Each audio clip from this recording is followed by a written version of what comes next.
এবং দুঃখ নিয়ে আপনাদের সামনে উপস্থিত হয়েছি।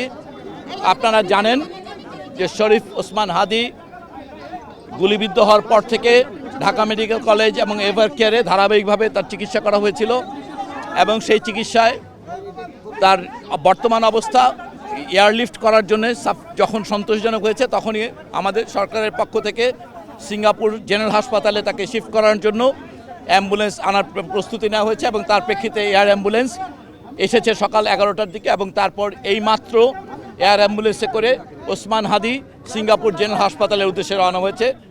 আপনারা সবাই ইতিমধ্যে জানেন যে ওর এই স্ট্যাবিলাইজ করার কথাটা এটা এয়ারলিফটিংয়ে 4 ঘন্টা ফ্লাইটের জন্যে ওনাকে আমরা যখন দুই পক্ষই সম্মত হয়েছে ওই সিঙ্গাপুর জেনারেল হাসপাতাল এবং এভার কেয়ার দুই কর্তৃপক্ষ যখন সন্তুষ্ট হয়েছেন যে উনি 4 ঘন্টা ফ্লাইট করার জন্য উপযোগী, তৎক্ষণাৎ আমরা ওনাকে আসলে শিফট করিয়েছি।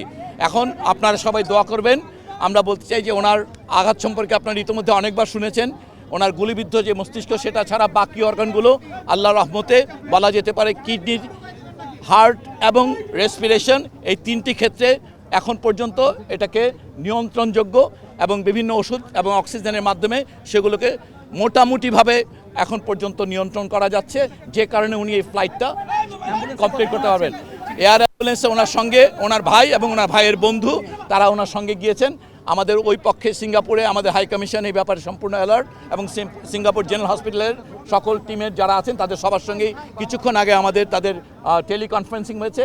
তারা নিশ্চিত করেছেন, এয়ার অ্যাম্বুলেন্স টিমের সঙ্গে টেলিকনফারেন্স করা হয়েছে, তারা নিশ্চিত করেছেন এবং এখন আমরা আশাবাদী যে তাকে অন্তত পক্ষে আমরা সিঙ্গাপুর জেনারেল হাসপাতালে, আপনারা জানেন এই অঞ্চলের মধ্যে নিউরোসার্জারিতে সবচেয়ে ভালো সেন্টার।